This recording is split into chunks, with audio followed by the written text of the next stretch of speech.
안녕하세요. 저는 30대 중반 여자입니다. 저희 엄마 아빠는 저를 혼자 임신하셔서 결혼하셨고 20살 때 쟤를 낳으셨어요. 엄마는 지금으로는 너무 어린 나이였을 때 저를 낳고 키우셨고 3년 후에 남동생까지 낳으셨습니다. 우리 네 식구는 씁쓸하지만 남들처럼 화목한 날들을 보내지 못했어요. 어렸을 적부터 아빠는 술에 의존하여 집안을 항상 공포 분위기를 조성하셨고 저희 가족들은 항상 아빠에게 위협받고 살아야만 했습니다. 엄마는 아빠에 대해 감정이 안 좋아 남자 잘못 만난 본인 신세 타령을 하시며 아빠를 미워했지만 술 안 마셨을 때 아빠는 절대로 나쁜 분은 아니셨어요. 비록 경제적으로는 능력이 좋으신 분은 아니었지만 정이 많으셔서 사람들을 좋아하시고 자식들을 많이 아껴주신 사랑 많으신 자상한 분이셨습니다. 우리 딸 너희들은 아빠의 보물이야. 아빠가 너희를 얼마나 사랑하고 있는지 잘 알지. 내 새끼들 봐서라도 아빠가 얼른 정신을 차려야 하는데 미안하다. 아빠가 짊어진 삶의 무게가 왜 이렇게 힘든지 모르겠다라고 말씀하시며 아빠의 내면 고뇌를 나누었습니다.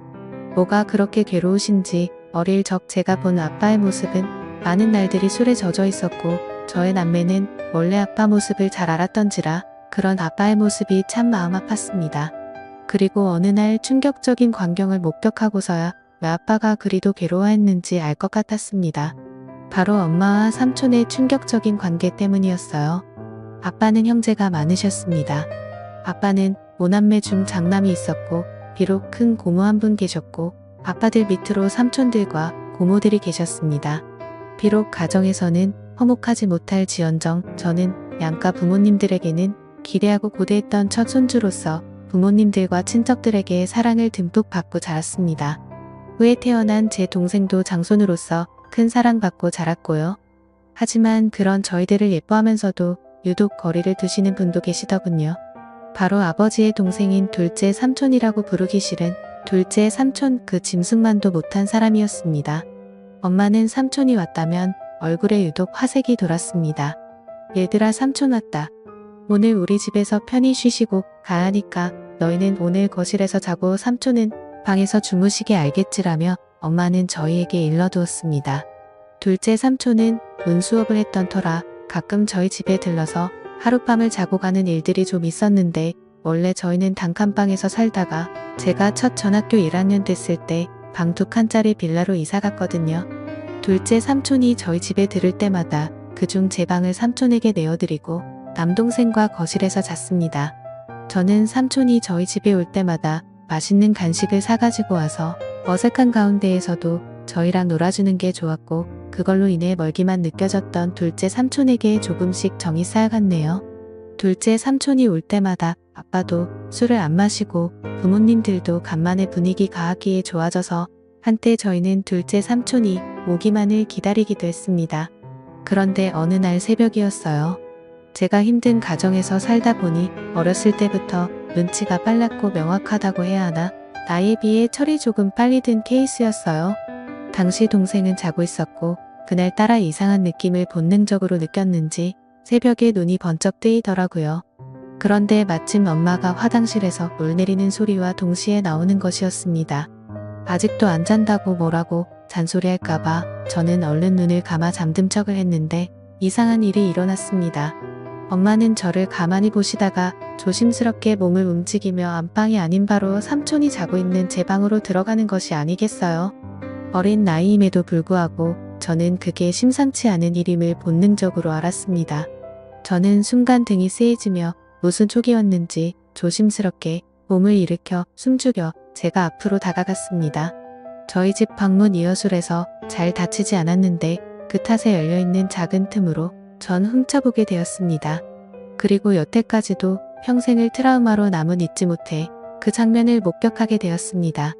형수와 시동생으로서 금기시한 일들을 벌이고 있었습니다. 저는 너무 놀라 어떻게 해야 할지 그 자리에서 얼어붙고 말았습니다. 그때 거실에서 동생이 제가 곁에 억지로 허전했는지 음하며 자세를 뒤척였고 이 소리를 들었는지 그들은 모든 행동을 멈추고 엄마는 재빠르게 문매무새를 가다듬더군요. 저는 들킬까 싶어 제자리로 돌아와 다시 자는 척을 하며 누웠고 엄마는 어두움 속에서 추악함을 가린 채 아무 일도 없었다는 듯 안방으로 돌아왔습니다.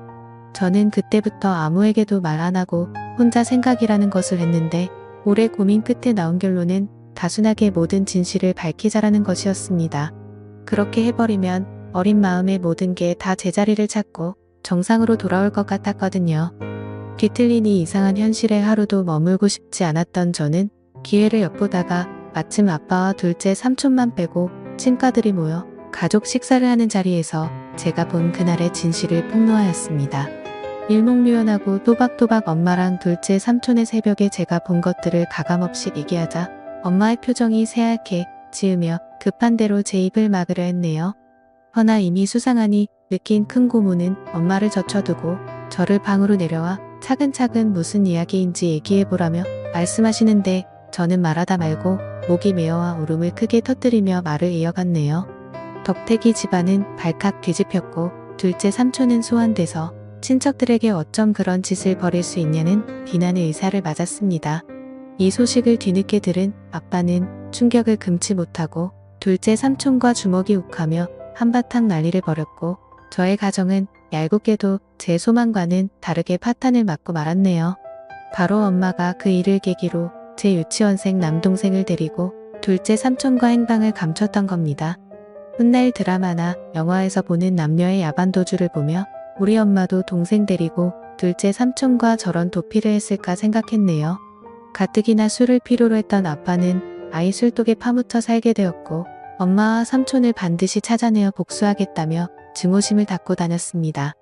아빠는 늘 술을 취한 채 정신적인 고통을 이기지 못하고 자고 있던 저를 이불에 쌓아 주수석에 태우고 어디에도 있는지 모르는 그들을 찾으러 나섰고 그럴 때마다 저는 두려움에 떨어야만 했습니다. 지금 생각해보면 아빠는 저의 폭로가 원망스러운지도 모르겠어요. 눈 감고 귀 닫고 모른 척 했으면 어쨌든 불행한 가정이나 어이울 수 있었을 텐데 그걸 폭로함으로써 파국에 치닫게 돼버렸으니 다 제 잘못이라는 생각이 들었습니다. 이럴 줄 알아서는 얘기하지 말 걸 그냥 아빠를 속이고 모두를 속일 걸 진실을 알리는 것만이 꼭 올바른 게 아니라고 생각을 했네요. 다행히 두어 달이 지난 후 엄마는 집에 동생을 데리고 들어왔고 간만에 엄마를 본 저는 그간 마음 고생한 게 싹 치유되면 깊은 안도감을 느꼈습니다. 오랜만에 동생을 봐서도 너무 행복했고 돌아온 엄마로 인해 아빠의 상태도 좀 나아진 것 같아 행복했습니다. 다만 제게 엄마가 사라졌던 후즈 남았습니다. 잠시라도 눈에 엄마가 보이질 않으면 불안해서 미칠 지경이었어요. 학교 갔다 서둘러 집에 왔는데 엄마가 없으면 빌라나 동네 인근을 다 뒤지고 다녔고 미용실에서 파마를 하고 있거나 동네 사람들과 같이는 엄마를 보고서야 안도의 숨을 내쉬고 했습니다. 그렇지만 혹시나가 역시나 얼마 아니던 다시 나갔어요. 이번엔 동생을 내버려 두고 혼자 나갔더군요. 동생이라도 곁에 있어 좋았지만 엄마가 언제 다시 올지 기다림의 끝은 알 길이 없었습니다. 아빠는 행여 엄마한테 연락이 오면 아빠한테 바로 전화하라고 했고 그 사이 저희 동네에서는 소문이 다 돌았습니다. 저희 엄마가 바람나서 집을 나간 것 같다고요. 툭하면 애엄마가 보이질 않으니 그럴 수밖에 해요. 저는 저희에 대해 함부로 말하는 동네 사람들이 너무 싫었습니다. 다 알고 짐작하면서도 모른 척 확인 사살하려고 저와 마주치면 꼭 묻더군요.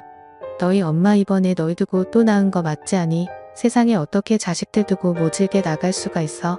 내가 다 마음이 쓰이네 불쌍한 것들. 우리 엄마 그냥 멀리 돈 벌러 갔어요. 우리 가족에 대해서 함부로 말하지 마세요. 라고 둘러대면 쏘아댔지만 속으로는 가슴에 피멍 들어 찢어지게 울고 했네요.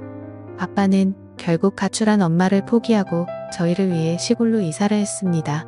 다 잊고 새 삶을 꾸려보고자 아빠들 1톤 트럭을 타고 소금도 파시고 귤도 파시며 저를 앞차같이 키우셨지만 세상은 그리 만만치 않았습니다. 바로 아빠는 큰 병에 걸려버리셨고 끝내는 간경화로 제 나이 18살 때 세상을 등지고 말았네요. 그때 아빠 살아생전 모질게만 해던 제 행동이 떠올라 얼마나 피눈물을 흘렸던지요. 죄송하고 또 죄송하게만 했습니다. 아빠가 돌아가셨어도 엄마랑 삼촌은 잔인하게도 코빼기도 비치지 않더군요. 아빠를 배신하고 어디서 둘이 그렇게 잘 먹고 잘 사는지 나중에 반드시 찾아가 이 아픔 그대로 돌려주리라 다짐했는데요. 저희는 살기 위해 할아버지에게 맡겨졌다가 성인이 된 후 따로 근처에서 독립을 했습니다. 그리고 시간이 흘러 동생이 군대 갈 때쯤 저 역시 직장을 구해 대도시로 나왔고 또 다시 현실에서 적응하고 있을 무렵 난데없이 엄마 동생인 오랫동안 왕래 없던 외삼촌이라는 작자한테 연락이 닿았네요. 외삼촌이야 그건 잘 지냈지니 아빠 그렇게 되고 동생 검사하느라 네가 누구보다 힘들었을 텐데 내 맘이 다 안쓰럽구나. 고시원 좁고 답답할 텐데 내가 보증금을 좀 대줄 테니 어디 원룸이라도 들어가 살지 않겠니? 순간 의문이 들었죠. 갑자기 외삼촌이 왜 나한테 뭔가 이상해서 좀 알아봤었는데 예상치 못하게도 그간 연락이 끊겼던 제 친엄마가 외삼촌 뒤에 있었던 게 아니겠어요. 저와 동생을 버리고 그 놈이랑 살림 차리겠다고 도망가서 정떼며 살았을 땐 언제고 이제 와서 왜 이렇게 우의적으로 나오는지 고맙기는커녕 귀가 찼습니다. 아빠와 저희를 배신하고 그 짐승 같은 둘째 삼촌 놈이랑 도피해서 얼마나 때깔 좋게 잘 먹고 잘 살았는지 확인해봤더니 이게 앵걸 어느새 남자를 갈아버렸네요. 제가 이 사실을 입 밖에 내니 엄마는 주위를 살피며 은밀하게 말하게 자신 낳고 살다 보니 안 맞는 부분도 많고 사람들 눈도 있고 윤리적으로도 이건 아닌 것 같다 뒤늦게 맘먹고 정리했다. 지난 세월 죄책감 떨치고 새 인생 살고 싶어 너하고도 연락한 거고 라고 합니다. 순간 뭐지 싶었네요. 그렇게 쉽게 헤어질 수 있었을 것을 여지껏 저희 가족 생채기 다 내놓고 일이 저질러질 대로 다 저질러 놓은 후에야 헤어졌다니요. 엄마를 가지려고 아빠를 배신한 삼촌도 같은 생각이어서 순순히 헤어졌다는데 말도 안 돼. 그들의 파렴치한 폐륜 때문에 상처 입은 사람이 몇인데 멱살 잡고 쫓아다니며 피해 보상이라도 받고 싶었습니다. 엄마는 결국 삼촌과 금기된 사랑을 끝내고 다른 남자랑 세 번째 결혼을 했답니다. 참 능력도 좋으시지. 엄마는 제 동생 일합시고 둘째 삼촌 사이에서 낳은 남자의 여자의 한 명씩을 제기 소개했습니다. 저를 동생들과 함께 인사시키며 얘들은 내 동생이고 너희들도 언니한테 인사해라. 동생 돌보는 거 보니 지금 여기 있는 동생도 잘 돌볼 것 같더라.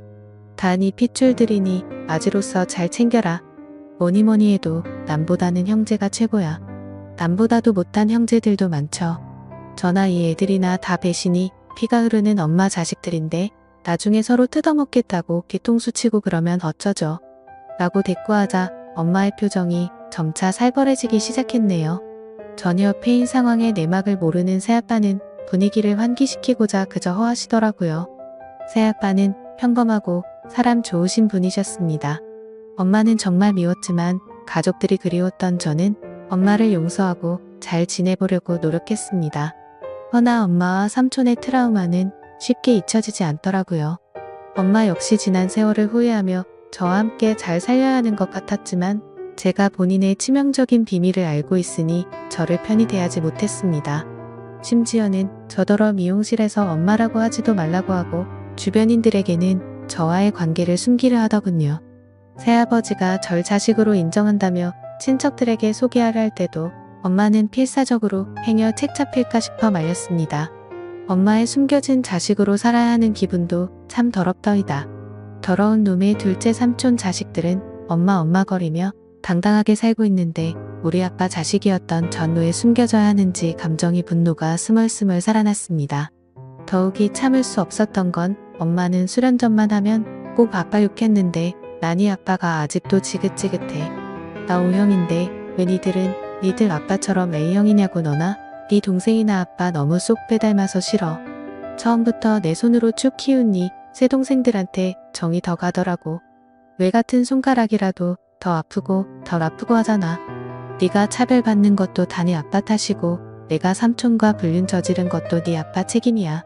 아라니 아빠 결혼 자체가 나한테는 인평생 지옥이었다고. 삼촌과 불륜을 저지른 건 모두 다 아빠 잘못이라고 떠넘기며 책임을 지었습니다. 참을 수가 없었습니다. 저는 결국 엄마를 용서하지 못하고 자리에서 일어나 엄마에게 마지막 인사를 했네요. 이제 도저히 못 들어주겠다. 엄마한테는 최악의 남편이었을지 모르겠지만 나한테는 우리한테는 최고 좋은 아빠였어. 이제 더 이상 엄마 못 볼 것 같아. 우리도 그만하자. 엄마와의 지긋지긋한 인연이야말로 끝내기로 맘먹고 절연을 선언 후 다신 엄마를 보지도 찾지도 않았습니다. 엄마도 마찬가지였고요. 엄마와 저는 지독한 악연이었습니다. 전 여전히 세상에 혼자 지내고 있네요. 남자가 두렵고 제 몸에 엄마의 더러운 피가 흐르는 것 같아 저는 결혼을 못할 것 같아요. 엄마 때문에 제 자신도 상대방도 믿지 못해요. 아무튼 영원히 그럴 겁니다.